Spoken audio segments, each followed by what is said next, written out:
پردہ نصیب میری مدرس اینڈ سسٹرز اینڈ تمام ڈیئر آڈینس، سب کو میرا سلام پہنچے۔ السلام علیکم ورحمۃ اللہ وبرکاتہ۔ وعلیکم السلام ورحمۃ اللہ تعالی وبرکاتہ۔ All praise belong to Almighty Allah. He has created the entire universe. Peace and blessing be upon the Prophet Muhammad sallallahu ta'ala alayhi wa sallam. He is the last messenger of Allah.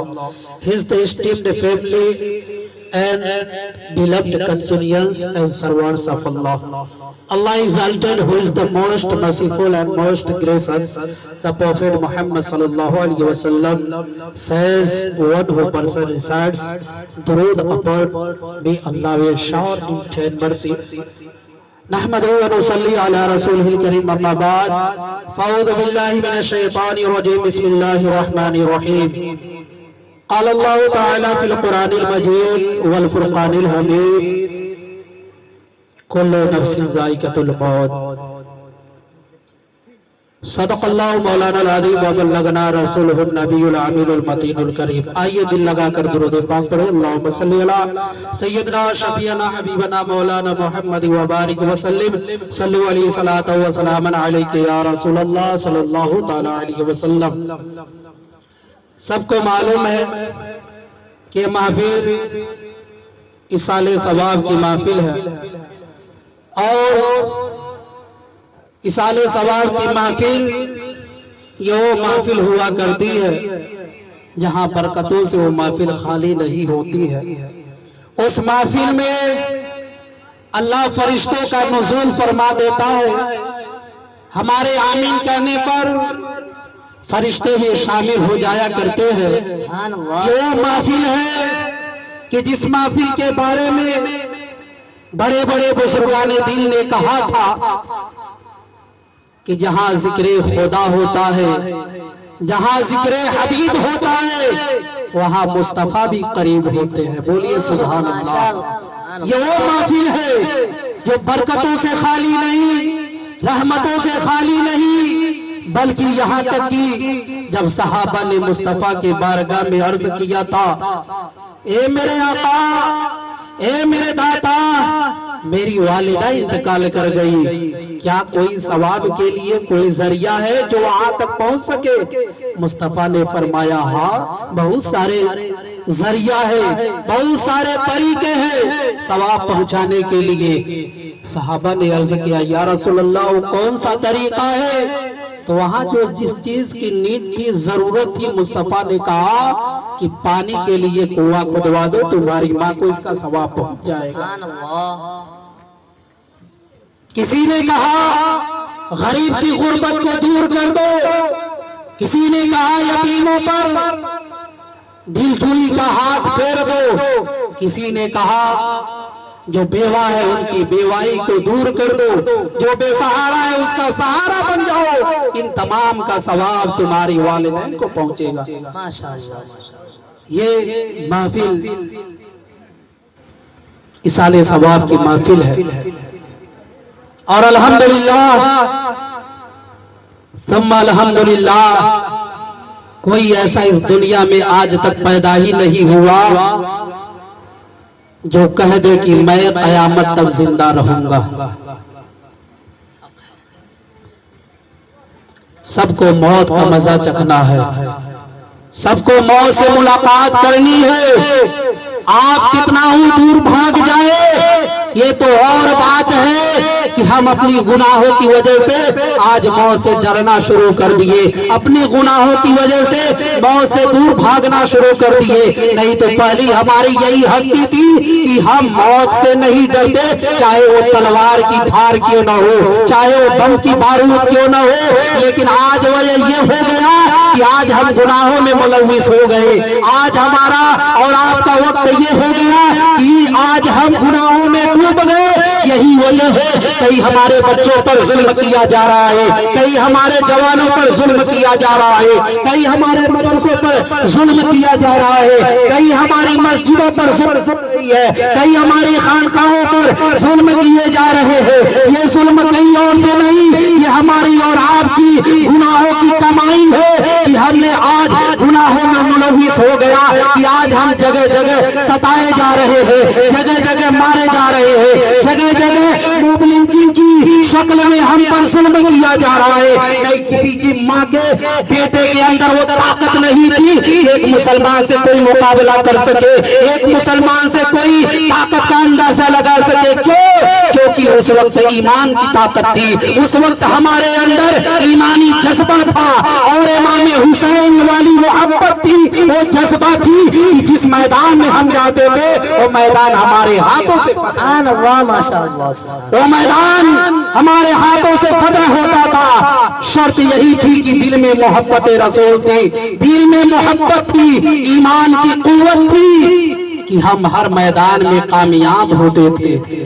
کوئی آنکھ اٹھا کر دیکھتا نہیں تھا، چاہے وہ ہندوستان کی سرزمین ہو، چاہے بدر کا میدان ہو، چاہے حنین کا میدان ہو، چاہے خندق کا میدان ہو، چاہے بدر کا میدان ہو۔ آپ بتا دیں آج کروڑوں کی تعداد میں ہم ہیں، لیکن ہم ڈر رہے ہیں۔ کیوں ڈر رہے ہیں؟ طاقت ہمارے پاس بھی ہے، مالداری ہمارے پاس بھی ہے، ثروت ہمارے پاس بھی ہے، دولت ہمارے پاس بھی ہے، پھر بھی ہم ڈر رہے ہیں۔ ڈر اس لیے رہے ہیں کہ اللہ نے وہ ڈر ہمارے اندر پیدا کر دیا کہ اگر ہم اللہ کے لیے اپنے سر کو وقف کر دیتے، اگر اللہ کی بارگاہ میں اپنے سر کو جھکا دیتے، اگر اللہ کی بارگاہ میں رکوع کی شکل میں جھک جاتے، تو قسم خدا کی آج اس ہندوستان کی سرزمین پر بھی کوئی ماں کا لال پیدا نہ ہوتا جو ہمارے مسجدوں پر بلڈوزر چلا سکتا۔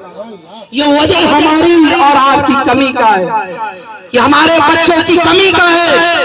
آج ہاتھوں میں نہ جانے کیا باتیں ہمارے ہاتھوں میں آ گئی ہے۔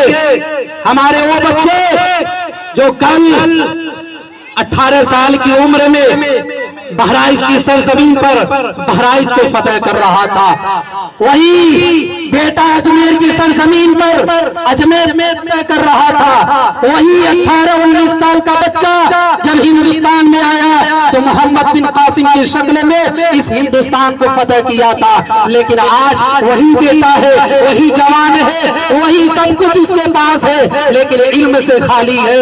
علم سے خالی ہونے کی وجہ سے اس کے وہ دولت نہیں ہے کہ ایک دوسرے کے پاس آواز میں آواز ملا کر، آنکھوں میں آنکھیں ڈال کر کسی سے بات کر سکے۔ اور جب ہمارے اندر وہ طاقت نہیں رہے گی پھر ہم مقابلہ کیسے کریں گے؟ پہلے طاقت پیدا کرے۔ یہ موت کی محفل ہے، یہ موت کے تعلق سے محفل کو انعقاد کیا گیا ہے۔ موت سے کسی کو انکار نہیں ہے، ہر کسی کو موت کا منزل پر پہنچنا ہے، ہر کسی کو موت کا ذائقہ چکھنا ہے۔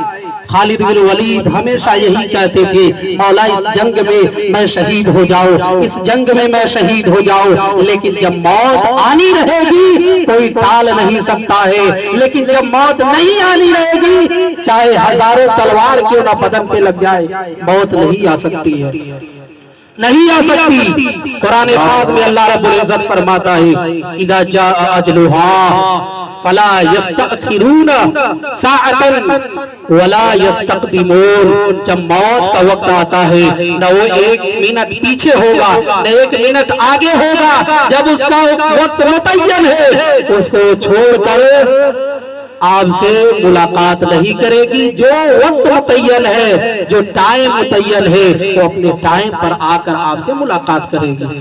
تو جب ہمیں معلوم ہے کہ ہماری زندگی کی آخری کیل موت ہے، ہماری زندگی کی پوری لائف اور پوری خوبصورتی کی آخری منزل موت ہے، پھر موت کی تیاری ہم کیوں نہیں کرتے ہیں؟ ایک کپڑا پھٹ جاتا ہے دوسرے دن چینج، ایک جوتا کی ٹوٹی ٹوٹ گئی دوسرے دن چینج ہو جاتا ہے، ہاتھ میں تکلیف ہوئی ڈاکٹر سے علاج ہو گیا، ہمارے گھر میں کوئی چیزیں اگر کمی پڑ گئی اس کا انتظام ہو گیا، ہر چیز کی تیاری کر دی گئی. آج یہ محفل ہے, کرسیاں کی تیاری ہو گئی, مہمان کو بلا دیا گیا اور مجمع سجا دیا گیا, کھانے کا انتظام کر دیا گیا. یہ کیوں؟ یہ معلوم تھا کہ آج کے دن امی کے نام پر ایصال ثواب کی محفل سجائی جائے گی. اس کے لیے تیاریاں پہلے سے کرنی ہوگی, اس کے لیے کرسیوں کا انتظام پہلے سے کرنا ہوگا, اس کے لیے سامیانے کا آرڈر پہلے سے کرنا ہوگا. جب پہلے سے معلوم ہے ہر چیز کے لیے انتظام پہلے سے ہوتا ہے, اور یہ یقینی طور پر پورا اوریجنل طور پر ریئلی طور پر معلوم ہے کہ سب کو مرنا ہے, پھر ہم تیاری کیوں نہیں کرتے ہیں؟ ہر چیز کی تیاری ہم پہلے کرتے ہیں, لیکن موت کی تیاری کیوں نہیں کرتے؟ کیوں نہیں کرتے؟ کیا موت نہیں آئے گی؟ ایک بچہ بھی نہیں کہہ سکتا کہ میں مرنے والا نہیں ہوں, اور موت سب سے مقابلہ کرے گی, سب کا فیس کرے گی, سب مقابلہ کرے گی, سب سے ملے گی, اور وہ یہ نہیں کہے گی تو بچہ ہے تجھ پر موت نہیں آئے گی, تو جوان ہے تجھ پر موت نہیں آئے گی, تو بوڑھا ہے تجھ پر موت نہیں آئے گی, بلکہ موت سب پر آئے گی. اور موت ہے کیا؟ What is the death? موت ہے کیا؟ موت کسے کہتے ہیں؟ موت نام ہے, حرکت کے رک جانے کا نام موت ہے, دل کی دھڑکن کے رک جانے کا نام موت ہے. یہ ہاتھ کام کر رہا ہے, کام کرنا بند کر دے, سمجھ جاؤ کہ موت کا وقت قریب آ گیا ہے. یہ موت آ جائے گی, یہ ہاتھ کام کرنا بند کر دیں گے, یہ آنکھیں کام کرنا بند کر دے گی, یہ زبانیں کام کرنا بند کر دے گی, یہ ہمارے جسم کے حرکات و سکنات کام کرنا بند کر دیں گے. جب موت آتی ہے, بڑے بڑے لوگ اس دنیا کی زمین کے زیر خاک ہو جاتے ہیں. بڑے بڑے لوگ موت سے مقابلہ نہیں کر پائے. وہ فرعون نہیں کر پایا, نمرود نہیں کر پایا, ہارون نہیں کر پایا, جس کے پاس دولت کے انبار لگے ہوئے تھے. اگر وہ چاہتا تو موت سے بچنے کے لیے کسی چیز کا انتظام کر لیتا, لیکن جب وہ انتظام نہیں کر پایا تو ہماری اور آپ کی کیا طاقت ہے, ہم اور آپ کی ویلو کیا ہے, ہم کیسے اس موت سے مقابلہ کریں گے؟ موت آ کر رہے گی, موت سب سے ملاقات کر کے رہے گی. موت یہ نہیں دیکھتی ہے جس کا گھر اجڑ رہا ہے, موت یہ نہیں دیکھتی جس کا بیٹا یتیم ہو رہا ہے, موت یہ نہیں دیکھتی جس کی بیوی بیوہ ہو رہی ہے, موت یہ نہیں دیکھتی جس کے گھر کا چمن اجڑ رہا ہے, بلکہ موت کا جب وقت آتا ہے, ایک منٹ آگے ہوگا نہ پیچھے ہوگا. جب وہ طے ہے, جب وہ پروف شدہ ہے, پھر ہم موت کی تیاری کیوں نہیں کرتے؟ اور یہ معلوم ہے, ہم اس بلڈنگ کو بنائے, اپنے ہاتھوں سے جنگلے کو سجایا ہے, اپنے ہاتھوں سے دروازے کو لگوایا ہے, اپنے ہاتھوں کی کمائی سے مستری کو بلایا ہے, وہ مستری آیا ہے, گھر کی ڈیزائن کو تیار کیا, گھر کے جنگلے کو تیار کیا, گھر کے دروازے کو سجایا. نہ جانے کتنے کتنے خوبصورت ہم نے بلڈنگیں بنا لی, نہ جانے کتنی خوبصورت ہم نے جنگلے لگوا لیے, نہ جانے کتنے کتنے مہنگے ہم نے دروازے لگا لیے. لیکن بتاؤ, جب موت کا وقت آئے گا, آپ کو آپ کے جس روم میں آپ سوتے ہیں, جس بستر پر آپ سوتے ہیں, جس بیڈ پر آپ سوتے ہیں, وہاں سے اٹھا دیا جائے گا. بیٹا کہے گا اب یہاں سے جلدی ہٹاؤ, ماں کہے گی اب یہ مرنے والا ہے جلدی ہٹاؤ. اب آپ کو وہاں سے اٹھا کر برآمدے میں لا کر سلا دیا جائے گا. اب آپ کہیں گے, آپ اس وقت بھی سوچیں گے کہ یہی وہ گھر ہے جس کو میں نے بڑی آرزوؤں سے بنایا تھا, یہی وہ جنگلے ہے بڑی خوبصورت میں نے سجایا تھا, یہی وہ گھر کے دروازے ہیں جس کو میں نے بڑی تمناؤں سے بنایا تھا. لیکن آج اسی گھر سے مجھے نکالا جا رہا ہے, آج مجھے اس جنگلے کو دیکھنے کے لیے ہمیں روکا جا رہا ہے, آج اسی دروازے کو دیکھنے کے لیے مجھ سے دور کیا جا رہا ہے. ایک وقت ایسا بھی آئے گا کہ آپ کو برآمدے سے بھی نکال دیا جائے گا. ایک وقت ایسا آئے گا کہ آپ کے جسم میں جو آپ کا کپڑا ہے اس کو بھی نکال دیا جائے گا. آپ کا چپل آپ کی حکومت سے ختم ہو جائے گی, آپ کے بدن پر پڑے ہوئے کپڑوں پر سے آپ کی حکومت ختم ہو جائے گی. پھر ہمارا اور آپ کا ویلو کیا ہے, جس کپڑے کے ہم مالک نہیں, جس چپل کے ہم مالک نہیں, جس گھر کے ہم مالک نہیں, جس زمین کے ہم